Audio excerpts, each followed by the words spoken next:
everyone. The topic for today is holistic education for strengthening Indian ethos in our classrooms. I'm Dr. Asha AK, Assistant Professor, Asha by College of Education, SNDT Women's University, Mumbai. The American lecturer, poet, and essayist, the leading exponent of transcendentalism, Ralph Waldo Emerson, has said, the purpose of life is not to be happy, it's to be useful, to be honorable, to be compassionate, to have it make some difference, that you have lived and lived well. This shows the significance of holistic development in individuals, which focus on the physical, mental, emotional, intellectual, aesthetic, moral, as well as spiritual development. Materialistic gains are widely appreciated across the globe as a hallmark of success. What are we witnessing around? Wars that ravage nations, riots that uproot families, hunger that separates children from parents, unemployment that leads to creating antisocial elements, inequalities that further widens divisions, stress that creates more patience. Our neighboring country, Sri Lanka, is on the verge of utter poverty. It's a need of the hour that we start measuring the importance of a person by the values he or she upholds: empathy, care, love, humaneness, etc. Redeeming the society of evils that stalk it is a vision of the future as well as an immediate requisite. It's time that we educators gear up ourselves to rekindle the desire of human beings to develop personal, social, and professional ethos, which pave way for the holistic development of individuals. Over the years, we have been witnessing a gradual moral decline in our values, principles, and ideals that we upheld with immense sacrifice and pride. The society seems to have lost much of its faith in the ethical values of humanity. Our schools and colleges, the temples of learning and wisdom, the sanctuaries of peace and harmony, growth and development, can definitely play a significant role in ensuring the holistic development of the child, thus promoting sustainable development. Educators must come forward to be the mentors in this time of need and bring about change to usher in a better world, a world of unselfish concern for those around us. What has been viewed for so long as a family responsibility, value education, should become an important part of the curriculum of any educating body. Today, there's a need to reintroduce the subject of moral values in the curriculum of Indian students, especially in the higher education sector. These values have always been emphasized in Indian epics and Vedas, which propagated the necessity of imparting values and the need for inculcating them. Our ancient culture and education were deep-rooted in a value-based system. Education for the prince as well as ordinary child was given alike by the guru in his home in the Gurukul system. Irrespective of the social status, every child was made to do all homely duties and was treated equally. Vocational education was given prominence in those times. The students not only studied scriptures, but also gained knowledge and proficiency in arts, music, sports, games, etc., which paved way for their holistic development. They were also imparted training in soft skills such as communication, discussion, and debate. Such a holistic and multidisciplinary education was imparted in the Gurukul systems, and National Educational Policy 2020 recommends bringing them back in our classrooms, the Indian spirit of Vasudeva Kudumbakam in our classrooms. NEP 2020 has stressed on the need for having more holistic and multidisciplinary education. It has also pointed out the long tradition of holistic and multidisciplinary learning in India, from universities such as Takshashila and Nalanda to the extensive literatures of India, combining subjects across fields. It also describes education based on the ancient Indian literary work Banabhatta's Kadambari. NEP says a good education as far as Banabhatta's Kadambari is described as a knowledge of the 64 kalas or arts, and among these 64 arts were not only subjects such as singing and painting, but also scientific fields such as chemistry and mathematics, vocational fields such as carpentry and clothes making, professional fields such as medicine and engineering, as well as soft skills such as communication, discussion, and debate. The very idea that all branches of creative human endeavor, including mathematics, science, vocational subjects, professional subjects, and soft skills, should be considered as arts, has distinctly Indian origins. This notion of a knowledge of many arts, or what in modern times is often called the liberal arts, must be brought back to the Indian education, as it is exactly the kind of education that will be required for the 21st century. Our government is planning to bring in integrated graduation courses now. NEP 2020 stressed on the need for implementing a holistic and multidisciplinary education to develop all capacities of human beings, intellectually, aesthetic, social, physical, emotional, and moral, in an integrated manner. Such an education will help develop well-rounded individuals that possess critical 21st century capacities in fields across the arts, humanities, languages, sciences, social sciences, as well as professional, technical, and vocational fields, thereby providing an ethic of social engagement through developing soft skills such as communication, discussion and debate, and rigorous specialization in a chosen field or fields. The focus areas are value-based education. Value-based education will include the development of humanistic, ethical, constitutional, and universal human values of truth, righteous conduct, peace, love, non-violence, scientific temper, citizenship values, and also life skills.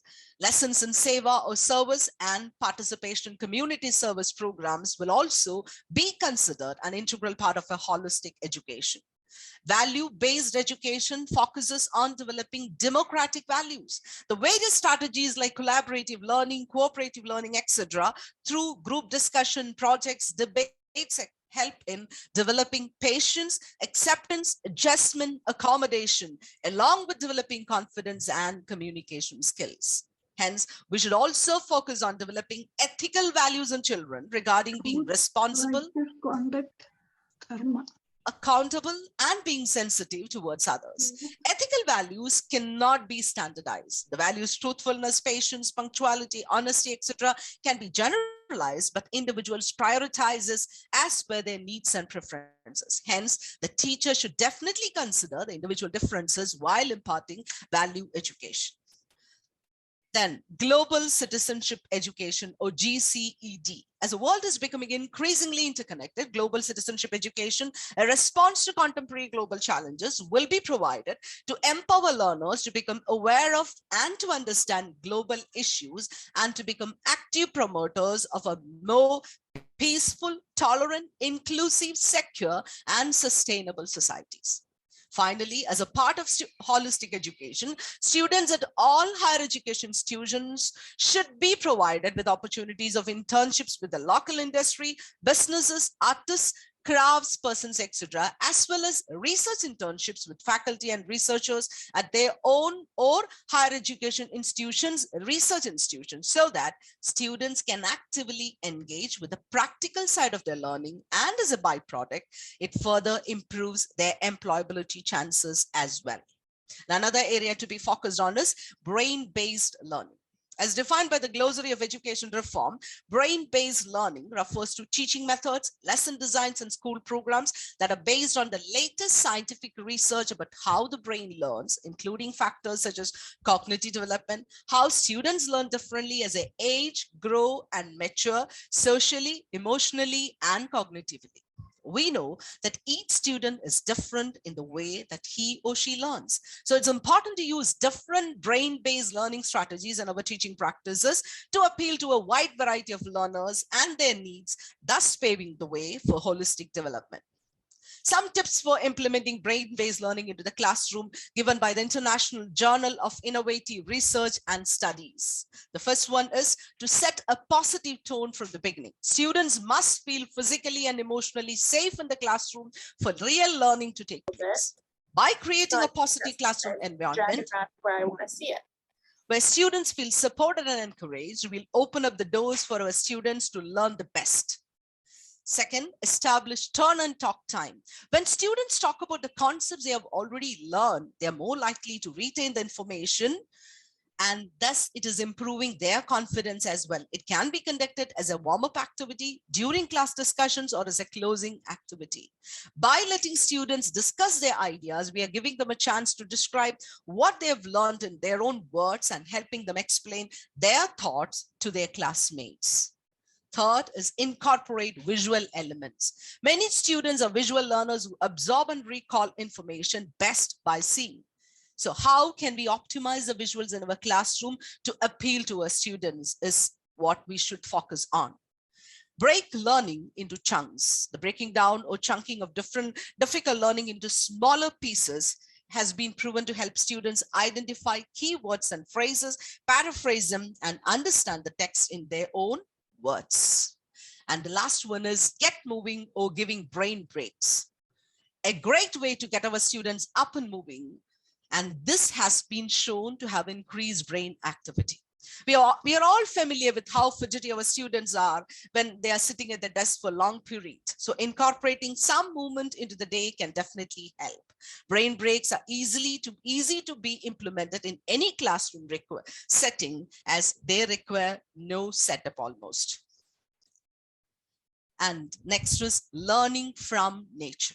As John Muir has rightly said, in every walk with nature, one receives far more than he seeks. Nature is the best doctor, the best healer, the best musician, and the best therapist. An infinite world with immense potentials and unexplorable facets, nature is always a mystery for the human beings. The curiosity which nature arouses in us through the marvelous creations, intricate detailing, etc., always offers us a fantasy world. So learning with nature helps us to connect, grow, and be creative in terms of the topic covered, the world around them, and with each other. And learning with nature has got two dimensions, bringing nature to the classrooms as well as learning about nature. We can have green classrooms, eco-friendly corridors, plastic-free, eco-friendly campus, and students can be conscientized about various global issues like global warming, melting of glaciers, rising sea level, pollution of water, air, and soil, etc. We can show documentaries or videos in the class and promote further discussion and action plans based on it. We can implement green yard or schoolyard learning.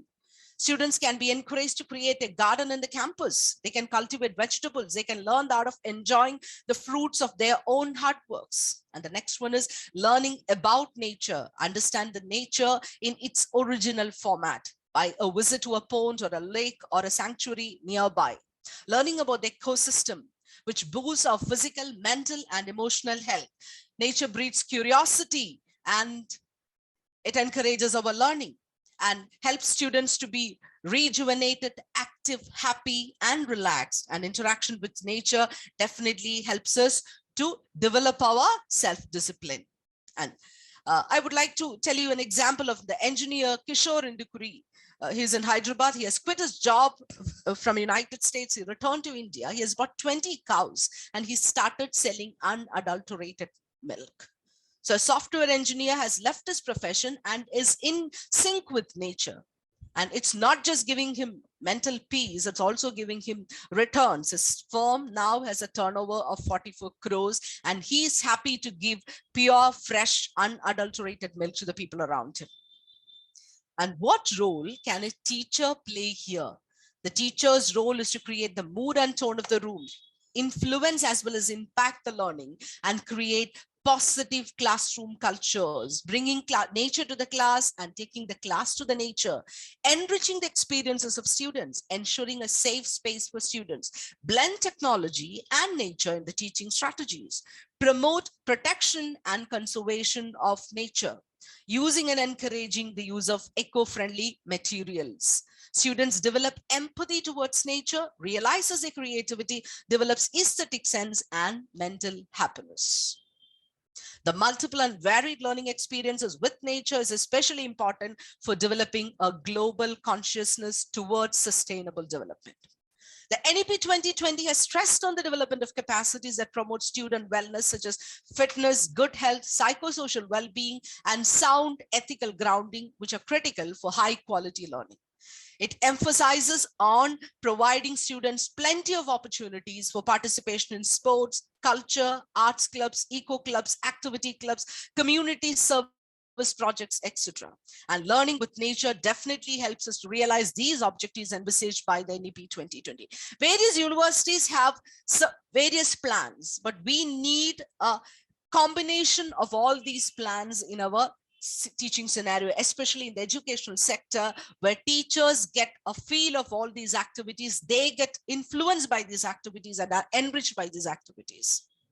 Just a week ago, the students from my college, Asha College of Education, had a visit for the special schools. So while they were sharing their experiences with us, they were very emotional.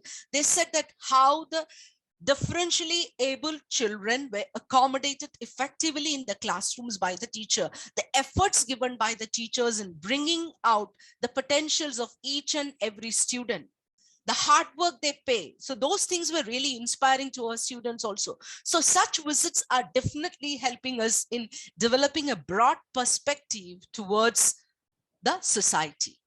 And character building should definitely become the essential dharma of education. Serving in organizations like Scouts and Guides or NCC should be mandatory for students to inculcate discipline as well as a sense of empathy to serve the needy. And apart from learning and acquiring knowledge, we should also practice yoga and participate in sporting activities. And in the world of viciousness, communal distress, and a mad race to win, students have to arm themselves with knowledge, wisdom, and ethical principles before they head out into the world. We have to motivate students to explore the possibilities of providing creative solutions to problems like climate change faced by the nation and the world. Students should be constantly encouraged to think and act positively and contribute significantly towards eradication of evils like drug addiction, alcoholism, casteism, etc.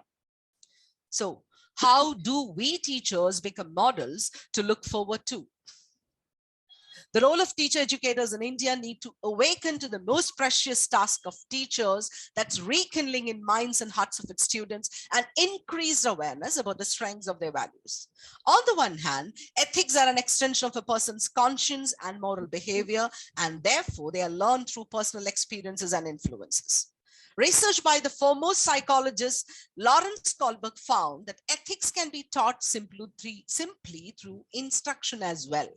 So the truth is that values are slowly becoming obscured in the growing materialism of the young force, and teachers in India must be entrusted with the task of helping to mold the character of the students. This responsibility involves many painstaking exercises for the teachers. Teachers who help students must learn to listen to the specific comments they make.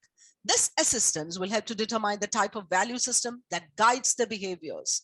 Students who are listless and apathetic should become more purposeful and self-directed after being trained in value education.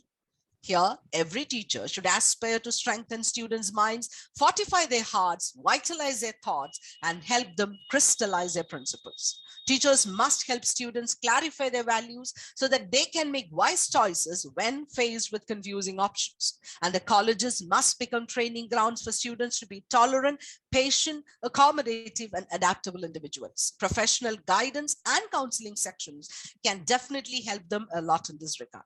A good teacher is a good leader as well. I would like to present some concepts I have read in this article, The Dividends of Decency by Donald Leigh Shepard. The first one is preach not, but practice. This is about leaders, and we teachers are the best leaders for our students. There's a huge difference between simply instructing students to be ethical and showing them how to be ethical through modeling the behavior. As teachers, our job is not just identifying values important to us and our organization, but to show that we live those values by actively ingraining them into the culture and daily practices. Behind every ethical system is a value-based leadership. The second one, be courageous. Standing up in defense of our own values and scruples may be difficult in some situations, but if our values are strong enough and run deeply enough within us, what other choice do we have? Acting in a manner that's consistent with our ethics will define us personally and strengthen our institution in the long run. Third, keep our perspective. As a leader, we may need to work with an environment of conflicting systems, values, and personalities. Our students are from diverse cultures, following different beliefs and different practices. This doesn't mean you must join others in a race to the bottom where ethics are concerned. There may be no childish phrase than saying everyone else was doing it. Our values belong to us as well as to our institution. So as leaders, teachers must set, maintain, and if possible, elevate the status, moral and reputational status of the institution. We lose that perspective, we risk losing everything. And the last one is developing social intelligence. The ethical behavior goes beyond keeping rules in mind. The rules are, of course, important to follow, but following and acting on our principles rather than just sticking to the rules or the letter of the law is far more effective. When you are aware not only of moral standards to follow, but of the motives and feelings of others and how they are affected by our actions, then ethics become as natural as breathing, as Shepherd says. And the teacher is a leader, not a ruler. How can we distinguish a leader from a ruler? The difference between the two is significant. Leaders demonstrate integrity and decency, rulers exhibit neither.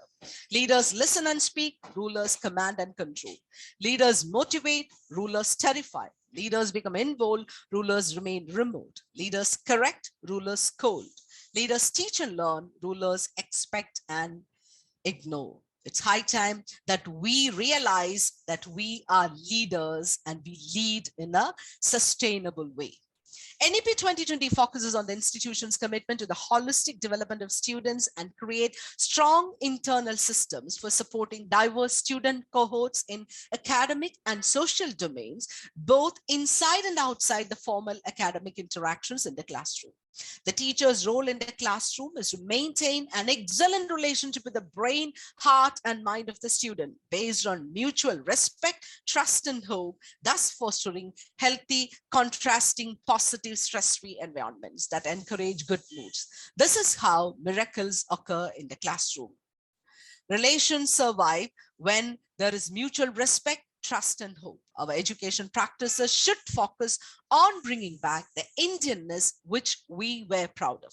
India accepted all religions and cultures, ensuring the diversity of them, but at the same time stood united in times of need. This oneness is the Indianness that helped us gain freedom from the mighty Britishers. The feeling of patriotism, love for the country, empathy, and care for the neighbor, the value of caring and sharing can definitely make us global citizens, as we are already part of the concept Vasudhaiva Kudumbakam. Thank you so much for listening patiently.